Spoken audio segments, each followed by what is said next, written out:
एक तो जातीय उन्माद में फंसा हुआ व्यक्ति है और दूसरा एक व्यक्ति जो हमारी पार्टी में माननीय नेता ने जिसको बार बार टिकट देके जिताने के बाद माननीय नेता को ही फ्लोर पर गिराने का काम कर रहा था। किसी ने पाल को उसे संस्कार दिया, जिस पिता ने उसको सिखाने का काम किया, जिस पिता ने राजनीति का कला पढ़ाया, आज उसी पिता के पीठ में छुरा घोंपने का जब कार्रवाई किया तो आज दूसरे पार्टी से सिंबल लेके आना चाह रही है। इसीलिए वैसे धोखाधड़ी करने वालों को और जो जातीय उन्माद में इस प्रदेश में जिस तरह से इस प्रदेश में जातीय उन्माद में फंसा कर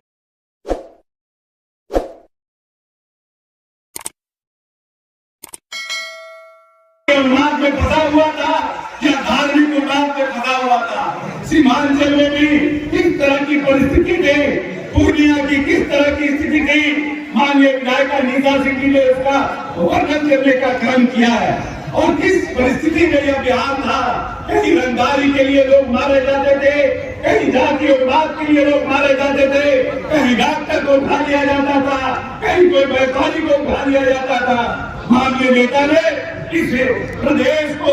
पूरी तरह से शांति बहाल करने का काम किया और इस प्रदेश के व्यापार के जो व्यापारी जगत थे उनको फलने फूलने का मौका देने का काम किया। आज प्रदेश में मूलभूत संरचनाओं का निर्माण हो, चाहे पुल पुलिया का निर्माण हो, चाहे हर घर बिजली हो, हर घर नल का जल हो, इस प्रदेश में महिलाओं को शिक्षा के लिए उत्साहित करने की योजना हो, सब पर माननीय नेता श्री नीतीश कुमार ने काम करने का काम किया है और बिहार को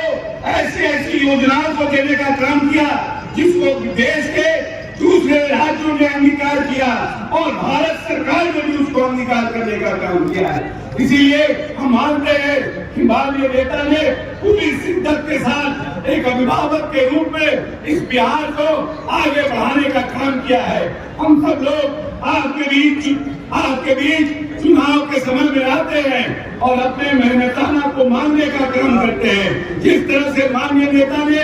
इस 18 वर्षों में काम करके इस प्रदेश की मूलभूत संरचनाओं के विकास के साथ साथ आने वाली पीढ़ी को भी सशक्त और मजबूत करने के लिए शिक्षा के क्षेत्र में काम किया, पूर्णिया में विश्वविद्यालय देने का काम किया, पूर्णिया में अस्पताल देने का काम किया, पूर्णिया में इंजीनियरिंग कॉलेज देने का काम किया। इसीलिए हम आपसे अपने नेता के नेताना के बदले उनके हक के लिए आपसे वोट मांगने के लिए आए हैं। माननीय नेता श्री नरेंद्र मोदी जी ने अपने 10 वर्ष के कार्यकाल में पूरे देश में दस्तों दिलाने का काम किया है कि हम भारतवर्ष के लोग इस देश को और आगे बढ़ाने में सक्षम है और इसीलिए हम सब लोग मिलकर के इस चुनाव को लड़ने का काम कर रहे हैं। हम सब लोगों को मिलकर के नीतीश कुमार और मोदी जी का जो सपना है इस बिहार को आगे बढ़ाने का, इस देश को आगे बढ़ाने का, उस सपना को पूरा करने के लिए भाई संतोष कुशवाहा जी को जो सब नेताओं ने वक्ताओं ने कहा है कि 4 लाख से भी ज्यादा मतों से जिताकर पार्लियामेंट भेजने का काम कर रहा है। क्योंकि आपने न सिर्फ संतोष कुशवाहा जी को विधानसभा भेजने का काम किया बल्कि 2 बार लोकसभा भेजने का काम किया है। ये माननीय संतोष कुशवाहा जी का हैट्रिक लगने वाला है और अगर आपने हैट्रिक लगाने में अपनी मोहर लगा दी तो हम आपसे वादा करते हैं कि जो संभावनाओं संतोष कुशवाहा जी में है कि आने वाले समय में इस सीमांचल से केंद्रीय मंत्री के रूप में एक मजबूत साथी नेता आपके बीच आने वाला हो सकता है।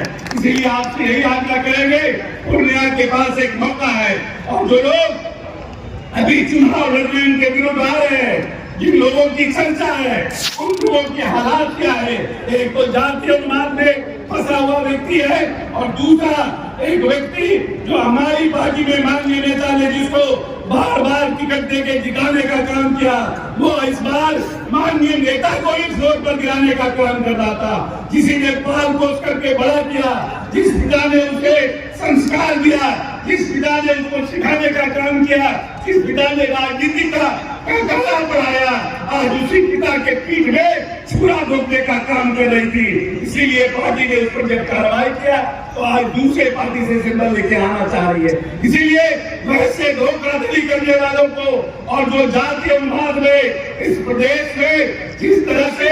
इस प्रदेश में जातीय उन्माद में फंसा करके लोगों को रंगदारी और इस प्रदेश के व्यापारियों का दोहन करने का काम किया है, वैसे लोगों को पूर्णिया की जनता निश्चित रूप से मुंह का बल गिराने का काम करेगी और अपने भाई संतोष कुशवाहा जी को ज्यादा से ज्यादा मतों से जिताकर मोदी जी और नीतीश जी के परचम को हराने का काम करेगी। बहुत बहुत धन्यवाद। एनडीए जिंदाबाद।